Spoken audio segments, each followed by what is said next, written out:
Hello and welcome, everyone.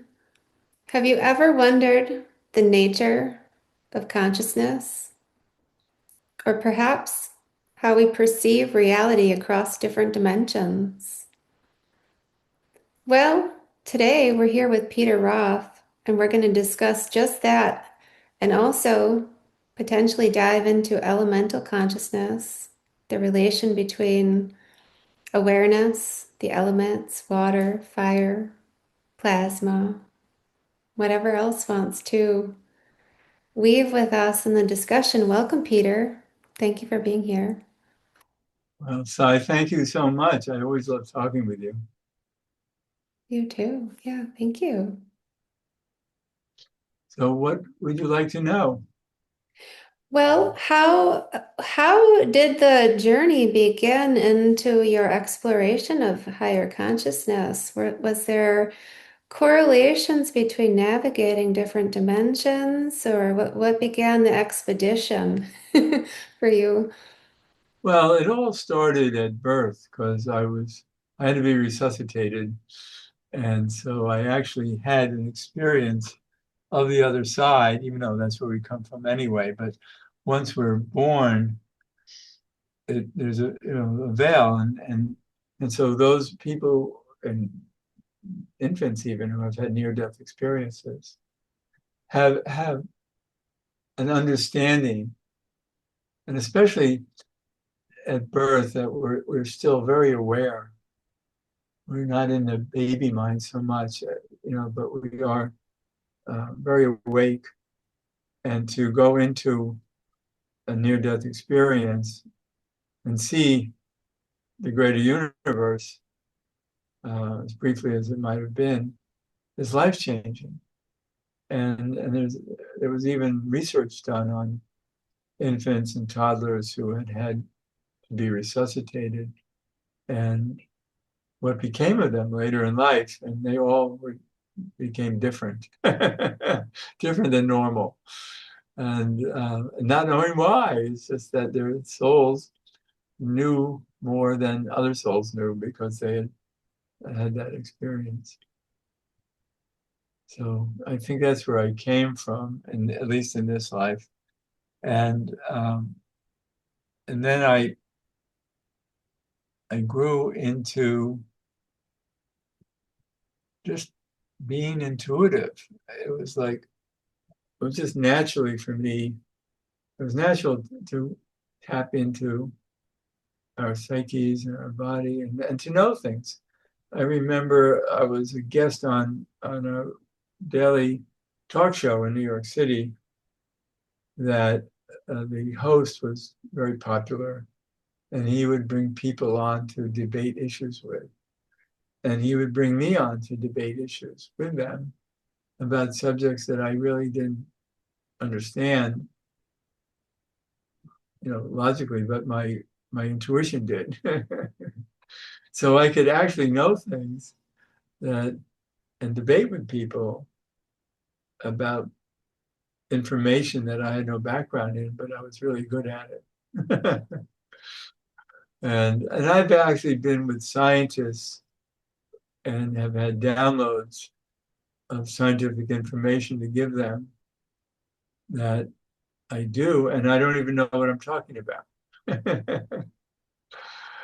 And yet they do.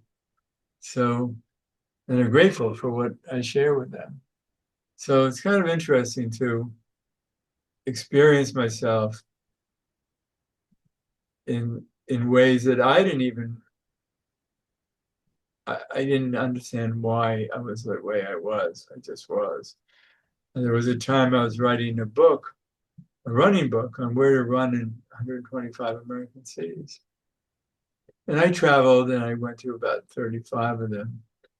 But there were many cities I didn't travel to, and yet I'd wake up many mornings to write a chapter about a city, and somehow I knew all about it. And I just, so I didn't know why. I knew all about it. I think in my sleep that night I must have done a lot of research. Naturally navigating between the different dimensions, it sounds like. Yeah. And, people from those cities, when the book came out, said, well, when you were here, why didn't you call? And I said, well, I never got there. And then how did you know all this? Well, I don't know. I just did. And so I was learning about myself. And then I I was really good at applied kinesiology on the body. I'd studied with a master of it and was helping people with all kinds of physical ailments, but I wasn't a licensed practitioner. And so there's no future unless you're licensed in helping people that way. So I said, well, I've always been spiritual. Why don't I just see how I can translate this into spirituality? And all of a sudden, the teachers showed up, spiritual teachers, because I learned about them and they were available to teach classes. And so I was actually learning more about myself in those schools. And I remember some teachers really thought that I was such a great student of theirs that they wanted, to highlight me and have me be an important part of their school. But I didn't want to stay with them because that wasn't my purpose. I just wanted to see to learn who I was. And finally, I realized I'm so able to download information from the universe that I started a school, and, and students would come to class. I had a few classes a week, and I had a lot of students in those days. It was easy to um, promote because radio was very popular, and and I was on radio shows, and all of a sudden was swamped with people who liked what I was saying. And so I had these classes, and I didn't really have an agenda for each class. I would just sit in front of the students, and I just know all this detail about what to teach them, and it was fun. I just it was like but the universe, like, it was a healing school, and I was really getting good at different healing techniques, and the universe would come in and say, forget that, here's something new. And I said, no, no, no, I really think this was good. Why are you stopping me and giving me new stuff? And they kept doing that. And the students like that because they said, because uh, you have to appreciate that there's no box. I had some students who just wanted to know where all the rows and columns were. And I just said, I don't know. Everything is just open. It's a free flow. Well, and that's the nature of consciousness is the all access, the all infinite access to whatever is really necessary or whatever you're sensing in each moment. And that's why I think it's such an interesting discussion we're having today is because, well, what are we tuning into, or what is the energy expressing in that moment, say in a course with those students and those particular students in that particular moment is what will be sensed, seen, and known to, you could say, bridge and anchor, integrate through and share the information. Yeah. And that to me is happening more and more because of the openness, the more purity and purified energy to where what is explorable in remembrance is more integrative, integratable into this reality because the more we're tuning into that and also multidimensionally traveling, right? How are we navigating that? How are we navigating that information with everywhere else that we are? Because where are we bringing it and bridging it and anchoring it from, right? And we really are that intricate yet complex yet simple where there's those bridges through the physicality where we can bring all that through. But it really is defined through the unique sparks of our personalities that we're born to, our astrology, our human design, our source cards. And and when you know that, then that guides you. Not intellectually, it just you can't help it because it's your vibe. You don't have to know any of those things to live your vibe, but it's good to know them. For instance, I learned that I'm a jack of spades. Well, spades is a suit of consciousness, and jack is the prince of the kingdom. And so the jack of spades is the prince of consciousness. So then it makes sense why I'm so out there, because the prince doesn't have a real job except king in waiting, and gets to explore and experiment in the kingdom all the time, and that's what they do. So that's kind of what I've done with consciousness.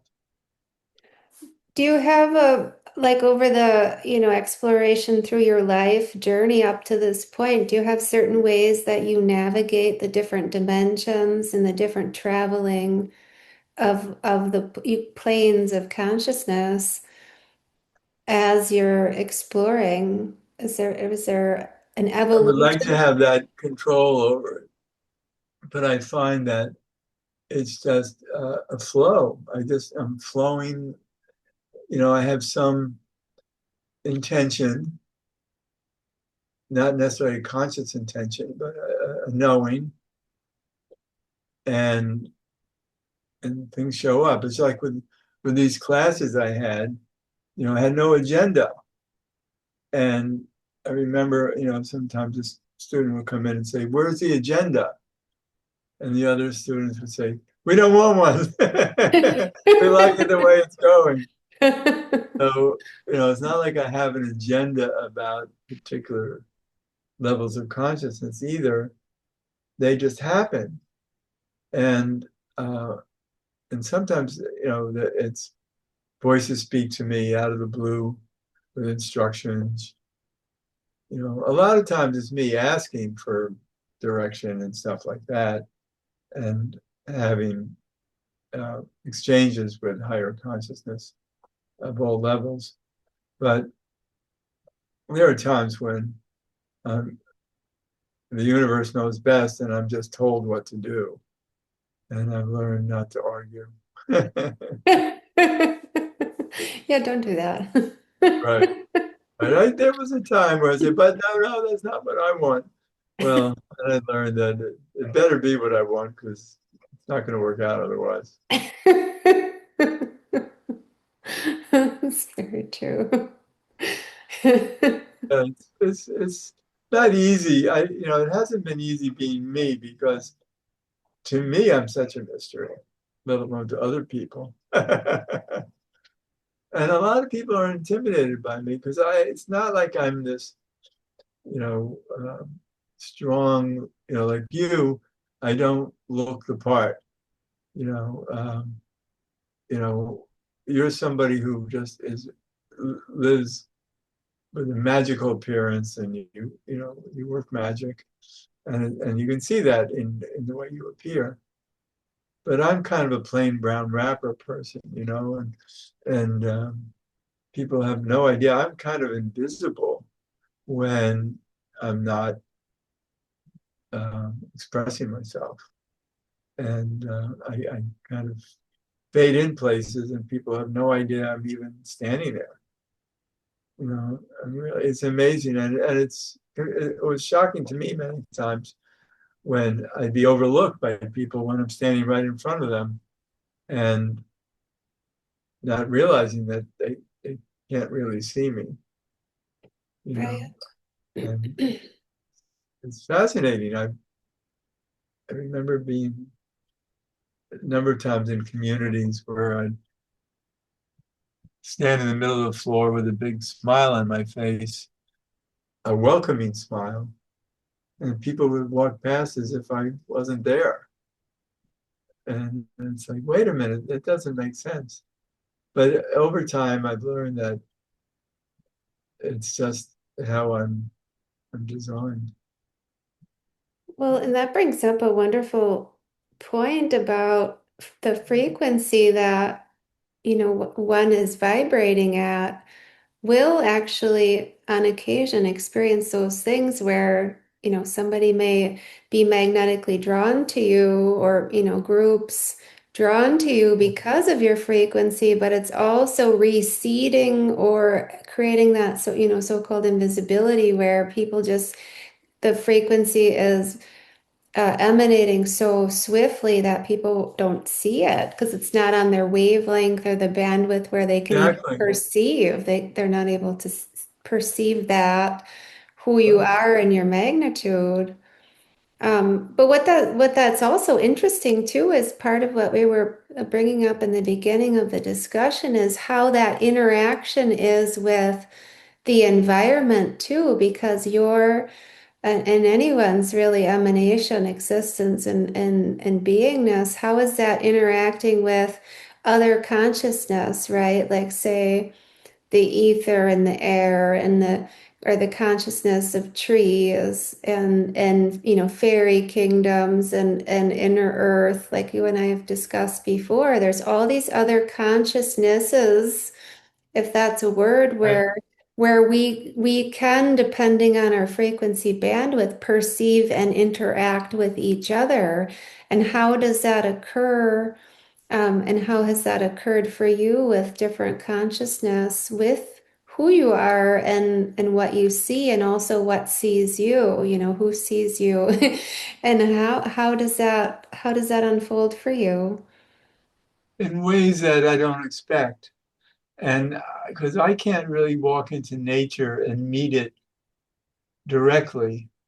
Uh, like there was this time I was up in I guess it was a national park up in New England, and um, I was by myself for a while. My wife was hiking up this mountain, and I didn't go with her because I just wanted to explore where I was in nature at the bottom of the mountain. But while I was there, I was all of a sudden I was tuned into these beings from Sirius who were there just to enjoy being a conscious part of the landscape in the earth, and they would actually be aware of square miles at a time, and and they were there to enjoy the richness of our planet, and and so my experience of nature isn't always the same as other people. Right. And your interaction of it, what you can see and what sees you, and what unfolds from there, right? Yeah, I know it's strange, and so, but it's really about not having expectations. I didn't know that I'd be tuned into these consciousnesses from another planet that were, you know, part of the landscape, and and yet that's what came to me. Now, what was there a discussion or an exchange, telepathic exchange between you Yeah, and them? yeah. They told me where they were from. They were from one of the Syrian planets, and they just come here to enjoy the richness of our vegetation and our forests and all that, and they embed themselves in the ground, but in a consciousness that spreads out over some square miles. And it was like, are you kidding? No, that's are you kidding me? You really do that? Yeah, that's what we're about. Well, in that too, those types of experiences in non-expectation, when you do meet other consciousness, or say elves or fairies or divas or whatever, whoever it is, water beings through the Yeah, water I've, element. I've experienced, nature beings and in places where they habitate more than other places. And so it's fun. Um, and then, but I want to connect with water more. I'm trying to understand the consciousness of water and what it really is, because it's a carrier of consciousness. I don't think it's consciousness itself. I think it holds consciousness and behaves accordingly. Because you can talk to water and and put like water in a petri dish and give it instructions and put it in the freezer. And then when it comes out, it'll have ice formed in forms that respond to what you've talked about.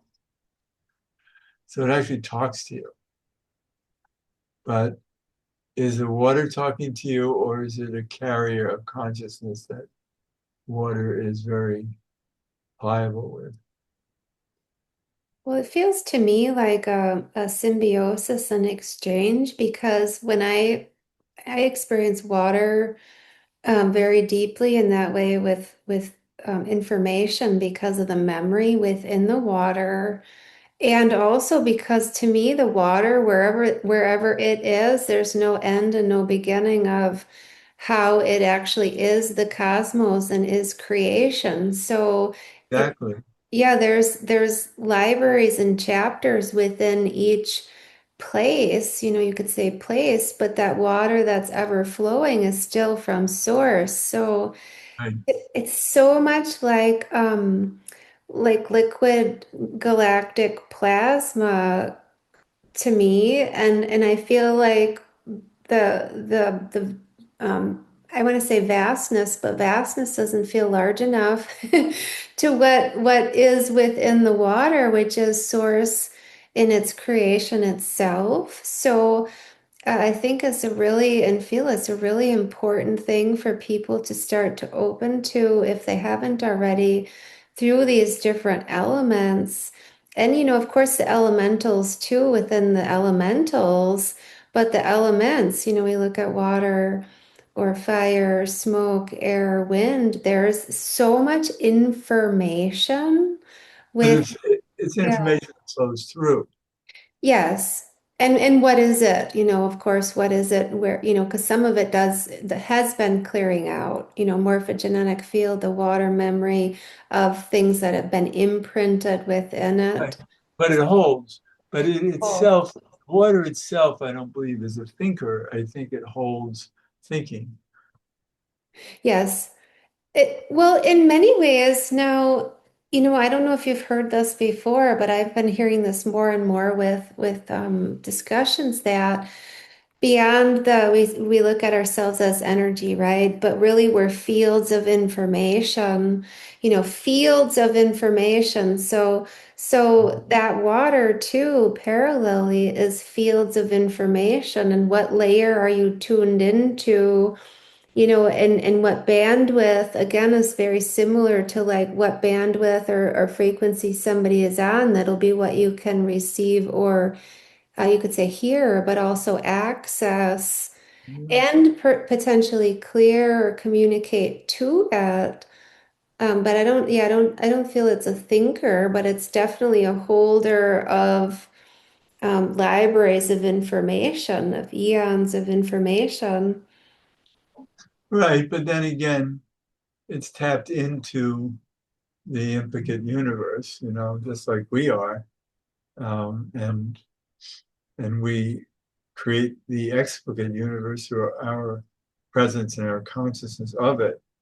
But the source of everything we know is, that's why we're a hologram of the source of everything that we know. And so we're a projection actually of all that's known, but we're a projection in a particular vibe, a particular frequency. That's the purpose of our unique life, and what we're here for is we're all here to express a different, let's call it, spark of God, and we do that, and we don't want to think that we all have to merge into one and oneness, because once you're in oneness, you're also in nothingness.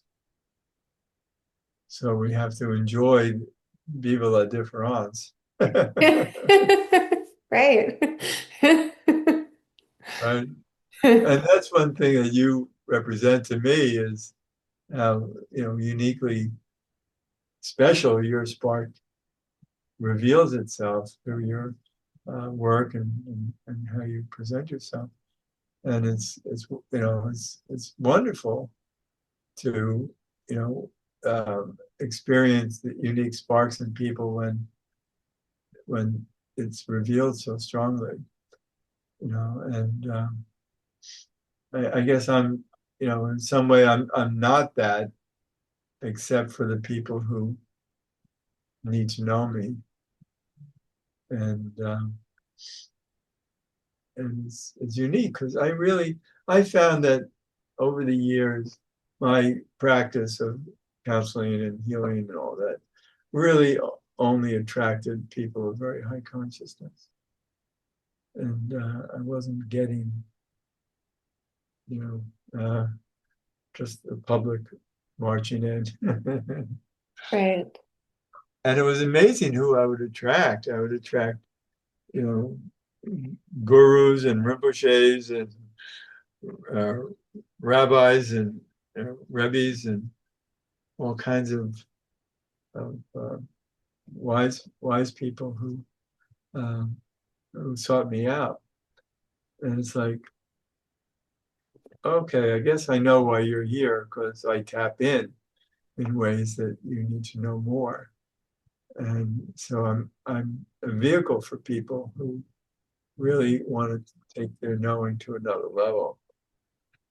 And so it was wonderful, or some people just like to be around my frequencies, which is something that I don't have an ego for.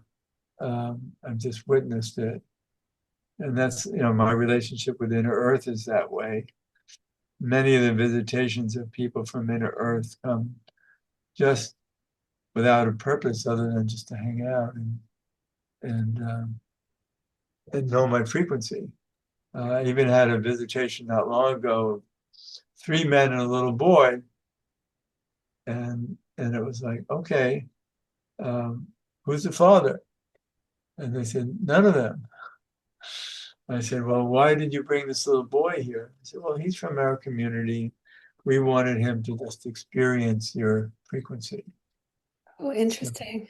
yeah, it's like, okay, whatever. It's not like my ego doesn't see myself as this amazing frequency, but I know that my life has been about it and has attracted all kinds of interest from people and places that I'm interested in. So it's kind of a strange. Well, I'm even attracting frequent visitations from intelligence from another universe, and um, they have a lot of. They come here because they're interested in helping our planet and helping all of animal life on the planet. And I said, why did you choose to visit me? And they said, well, because of your frequencies, because of your, you know, and they also related it to Andara, the Andara crystal that is supposedly the most powerful crystal in the world. And I was the original discoverer of it. So I've lived with it now for 25 years, a lot of a lot of it. So it's kind of become part of me. And that's, I think, what attracted this intelligence from another universe. Well, how do you interact with the or experience? I even exchange information, it feels like a part more specifically with the Andara crystal, because you look at the parallel between that and say inner earth, everything being crystalline structure and information memory within the rocks and the geology. How do you feel with that consciousness and aura? I don't know. I just have it. Oh, Part of okay. me, and I know that it gets recognized as it did from this intelligence from the universe. And and I wonder why I was the one who discovered it. What is it that it needed me to find it out in California and on a particular property? And it's a strange life when you find yourself having experiences that you don't expect, and it just happens. And yet it's important happens. Great. So I'm grateful. But I'm also at an age now that um, I'm getting, my body is not doing well. 83. uh, um, means different things to different people. But I know that people my age don't don't always do very well, or just can't even survive. And and yet Inner Earth has said when I visit them soon, and they're working on getting me down there, that they'll give me a new energy body, and that will help restore me uh, somewhat anyway. And I'm looking forward to that because they have embedded me with particular signals to help humanity through them, and um, and so I have to learn more how to use them and how to work with Inner Earth to fulfill their purpose to help humanity. So crazy journey. But let's talk about, I know we wanted to talk about consciousness and what it is. And so people can think about it because consciousness is rising. And and there is a scale of consciousness that was developed by uh, this guy, David Hawkins, and it's from 1 to 1,000. And humanity right now is at a very low end of it. It's like averages around 190. But there are a lot of people in the 400 range, good people, and some, special people in the 500 and 600 range. And what does that all mean? Does it mean that, oh, you have more magic to, you can levitate or walk through walls or something? It's really the higher the consciousness, all it is the greater the universal love. And the lower the consciousness, the less of it. And so we can see on this planet now in the chaos and upset and misbehavior of a lot of people and situations that that we can understand what lower consciousness is about. And and so it's really about now experiencing greater love, greater universal love, and that will calm the whole planet down. And it'll also have magical properties, more transparency, and easier to work in higher consciousness, you know, in multidimensionality, coming from a higher place on the scale. So it's something we can all look forward to. Absolutely. How are you finding you in the evolution of that? Because it feels like everything is accelerating fairly swiftly.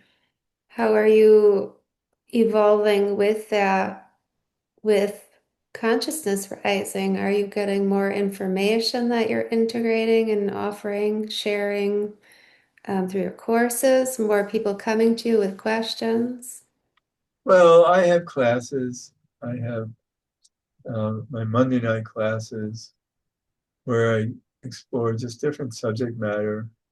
Um, my class coming up this next Monday night will be on how do you manage your boundaries. And I think it's very important uh, in life with consciousness, to read it better and to know how to create boundaries of consciousness. And so that will be a class. And so I've been teaching for almost 30 years now, weekly classes. And I like my Monday night classes a lot because I really talk to each student in the class. I keep them at a low population that I can um, be able to connect with each student during the class. If it's too many students, the class can't be held within the time frame. So I have to manage that. I have Thursday night classes coming up where I can have dozens of people because I don't address each student. And not that I don't respond to questions and things like that, but it's more a general teaching of what we're talking about, you know, Right. consciousness and how to use it, how to be more intuitive, how to work with telepathy. I love telepathy, and it's so magical, especially because I have to use that with the inner people and the other intelligence. When they show up, we speak telepathically, and it's fun because I watch it, and I go, "Oh, look at this! This is nonverbal, and we're certainly sharing a lot of information. Wow, what fun that is! So that's cool. Um, that's you don't know that you can be telepathic until you are. Right. Well, And and then, that, go ahead. no, no, I wanted to hear what you had to say. Well, I'm just thinking the importance of people as they're coming to remember their telepathy is that there's that correlation of boundaries with energy. There's difference in understanding of like how somebody might be projecting their thoughts or exchanging telepathically, and there's a lot of energy boundaries or understanding of consciousness, other people's consciousness, or even other beings communicate very differently to each other. So there's this navigation zone of comprehension and understanding of what we're sensing or who we're sensing and how to communicate telepathically. But Um, also trust that you know what you're doing. yes, In other words, trust the divine order that you're making the right choices. yes, yes. And that's And where, I'm thinking of when I met you, that I was, it was like, because you saw me and came up to me, and it was like, oh my gosh, who is this being who I've never seen before? And you were in all your garb that was really beautiful. And it's like, wow. And you made it clear that you could identify me. And because as I told you, I'm kind of invisible. not to me, you weren't. Exactly. So when people come up to me, I know something's happening here. Well, and that's really, and that's what we're, in a more massive scale awakening too, is that recognition where the soul and the frequency recognition just naturally happens and it's naturally known. And I really do feel like as the consciousness is now rising, further deeper, more accelerating, that people are having those types of moments where there's that instant recognition, or perhaps not, maybe it isn't, it is still moving the energy around in its own divine order where somebody is visible or not, or, comfort level or not, or whatever, resonating Right. energetically in the ways they are. But that is the divine order of what's unfolding in the raising of consciousness. We could say the remember, practice, implementation of telepathy is the knowingness Right. that it really is all that, and it's my perception too, it's all knowingness. It's not necessarily learned. Some of it's learned, some things are learned or remembered, but most of it's the felt sensation of known, what's known. You have to trust the knowing. Yes. And I think that's what a lot of people have trouble getting their minds out of the way, because your mind is not your knowing. Your mind is your thinking. And Yes. your thinking can interfere with your knowing. Yes. Well, how do you find that being something that I don't know, perhaps you're addressing within the courses to share with people how to trust that and even trust, like, we look at multidimensionality, being in these other realms at the same time, trusting that something that is not maybe perceived before, they haven't realized up until now that they're in these other places, or they can see and sense these other beings or places, and it's kind of like a whoa, what's happening to integrate that, how are you? I don't know how we're supposed to integrate it except just be with it. Right. Right. Right. I think I do sense in certain people it makes a little bit of discomfort, or like, whoa, who is that? Or what is that? Especially with some of the energies that are not necessarily, say, humanoid or very different, right? When it's a very different frequency, they're like, whoa, what is that? What do I do with that? But Just yeah, slow. It's all about um, just acknowledging. yeah. Because what can you do? Just acknowledge. Right. Yeah. Yeah. As things come into our awareness, I feel like more and more with the rising of consciousness, we're actually in that, we're understanding what the nature of it is, like how vast we are, all is. Yes, but that's the learning. That's where we're going to. The future is going to be amazing. What we'll know and see and and discover in ways that we have no idea at this point. Right. You know, we're in exciting times. Would you like to share with everyone about you were telling me just a bit about the spheres of consciousness? That it's so unique that, I mean, some people are very aware of that, but it feels like that's something that we're going to be seeing, sensing, knowing more and more. Perhaps you want to share some of that? Yeah, I've been taught so much in my life in ways that have escaped, that why do I know all this and nothing's coming of it? For instance, this experience that you're referring to is one day I was in my office in New York and I received a download to contact this guy up in Massachusetts and and receive new information with him from somewhere else outside of the planet. And I said, okay, let me see. And I called this guy and he said, oh, I just got the same download. So come on up.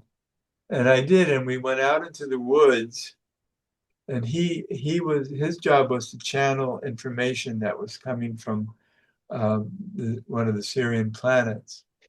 And they were channeling through him a teaching to me on these spherical forms that surround us, and they intersect each other, And so we're surrounded by all these intersecting spheres that have different spins to them and have different purposes about our beingness, our healing, our consciousness. All kinds of things are in these spheres.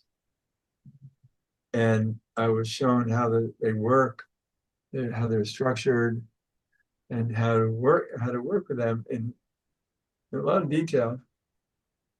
And so I took a lot of notes, and I came back to New York and figured, okay, so I guess I've been given the information of what I'm supposed to spend my life teaching. And because it was very profound stuff and it was something to share with the world. And and I started to teach about it, and all it did was shut people down. No one was ready for it because it had nothing to do with what people already knew, and they couldn't connect with what they didn't know. And I'm thinking, why was I given all this information and now nobody's ready for it? So I guess it'll be for another time. And I had to put it all aside, and that was many years ago, um, more than 25 years ago. And it's sad because it was a great teaching, and I guess it'll come through other people, and we'll learn about it,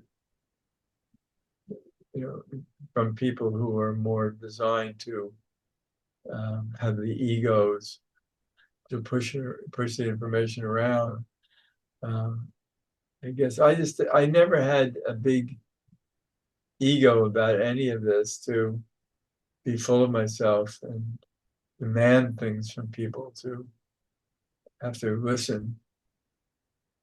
And it's just so I don't know why the universe expected me to many times have that kind of personality that I don't have. But you know, yeah, and even in the days of teaching in my classes, where I'd have all these students all the time in person in the old days, and I'd receive so much information. Even nowadays, when I teach like on my Monday night classes, I'm always getting information that I've never heard before. And I say to the students, hey, it's not like I know, like I knew this. I'm just learning it too. And that happens a lot. So, so I guess I'm just here to be a channel of what comes through and put it out there. And it's just part of the universe now in this world. Even if I'm not taking notes and writing books about it and, you know, trying to convince people about anything, I'm not. And it's just my nature. It feels So, like all the information is in the field of your frequencies that you're emitting, though, even, even if you're not expressing it, articulating and describing it because people may not comprehend it yet, or maybe not in that way. It's still emanating, though. It's like all the information is in those fields. and I've always said, well, if it's that important, it'll come through again. Right. Oh, yeah, So, at the right moment. yeah, Absolutely. wow. You Wow. know, Go ahead. there's so much we can talk about, but um, I think we've been flooding the audience with all kinds of stuff. Some, yeah, information to to absorb and integrate and understand. Right. Right. Well, we could always dive another time. I hope so. Absolutely. Yeah, Absolutely. always fun to talk with you. Yeah, you too. Yeah, I feel that so deeply that the energies just continue to open to accept all of these different knowingnesses, and they really are so far vast beyond this galaxy, this universe, and there's so much that's to come next. And it really feels important that it comes in those waves and layers where people can, more comfortably, easily digest it or integrate it, understand it, hold the frequency versus feel overwhelm or confusion. It's too much information. So, um, Well, we have to just surrender and absorb what we can and know that that's enough. absolutely Yeah. trust the divine orchestration. Always trust the divine Exactly. orchestration. Well, do you have final words, perhaps before we close? I know you're speaking soon to share in New York. You want to share about that or any? Yeah, I'll be at the New Life Expo. I think it's somewhere around the middle of April, is it? Um, I think so too, yeah. because you have to travel to it, so you might know more about your travel plans. Because I'm in New York, so I'll just get there when I get there. Yeah, I'll be there when I arrive. Yeah, and I'll be scheduled to give a talk, and Wonderful. I would enjoy that. I won't have a booth there, but I'll be a speaker. Oh, I see. Okay. And then actually in 2 weeks, I'm going to be at the Oneness Fair in Edison, New Jersey, and that's much larger than the New Life Expo. It's like 4 or 5 times larger, and I'll have a booth there, and I'll be giving a talk there also. So that's the last weekend in March. So I'll be at that fair, What is and it called? One heart to oh, oneness?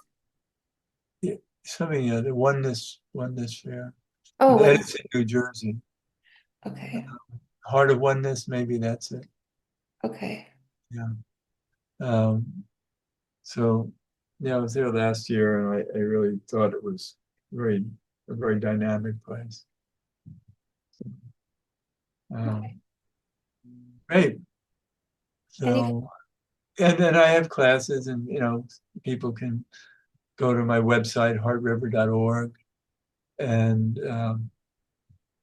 go to Monday night classes that they can register for. The Thursday night classes, tutor development classes, and telepathy classes. Um, I'm just starting to do marketing for that. And then, um, so that's, and then I have Energy Stew, my weekly podcast that you've been on. And it's been a weekly podcast for 20 years now, although originally it was called a radio show. And so I've had guests for 20 years now.